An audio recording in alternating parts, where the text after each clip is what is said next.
Welcome to In Depth with Academia, the podcast where we unpack intriguing academic research in everyday language for, curious minds like yours. I'm Richard Price, CEO of academia.edu, and I'm delighted you're joining me today for a really unusual dive into the crossroads of spirituality and today. I'm looking at a paper by David G. Little called The Frequency Fork, Kundalini Plasma and the Soul's Atomic Gradient. Quite a mouthful, right?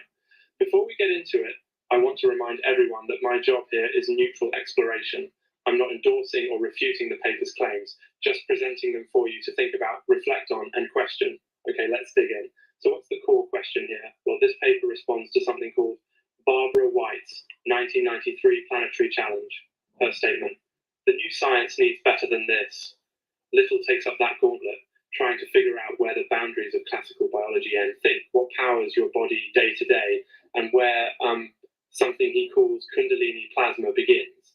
The gist is this: he wonders what happens at the border between physical energy, the ATP that runs your muscles and keeps you, not sleeping at your desk, and some kind of, non-ordinary energy associated with consciousness, and in his terms, the soul. Why is that question significant?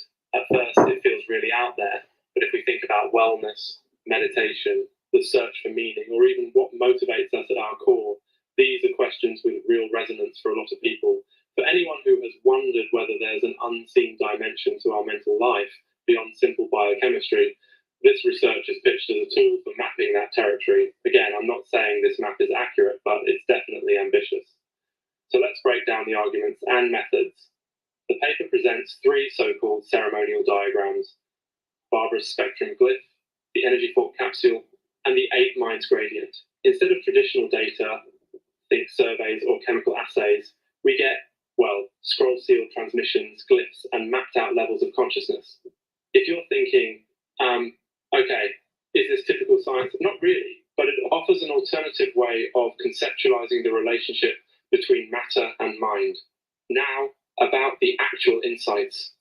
Little's narrative builds a contrast between ATP, the classic fuel of our cells, and something called Kundalini plasma. ATP is, in his terms, Chronos currency, finite, prone to burnout, and, stuck in the gravitational world of biology.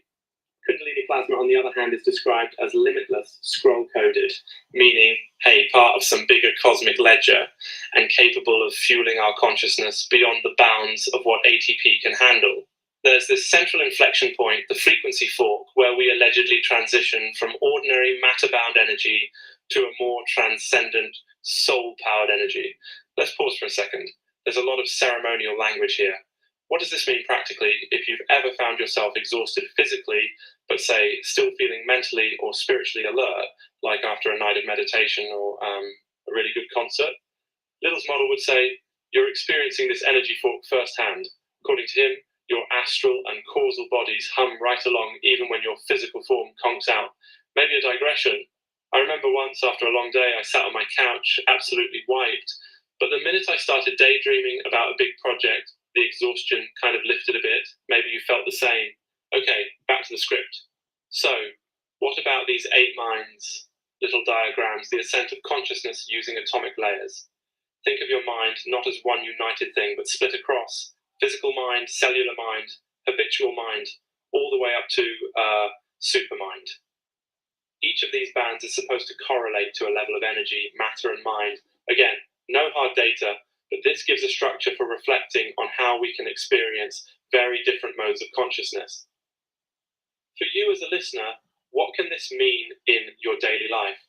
Maybe it's an invitation to notice those moments when your energy shifts, when you're stuck in habitual patterns, or when you tap into flashes of intuition or inspiration that feel almost, electric.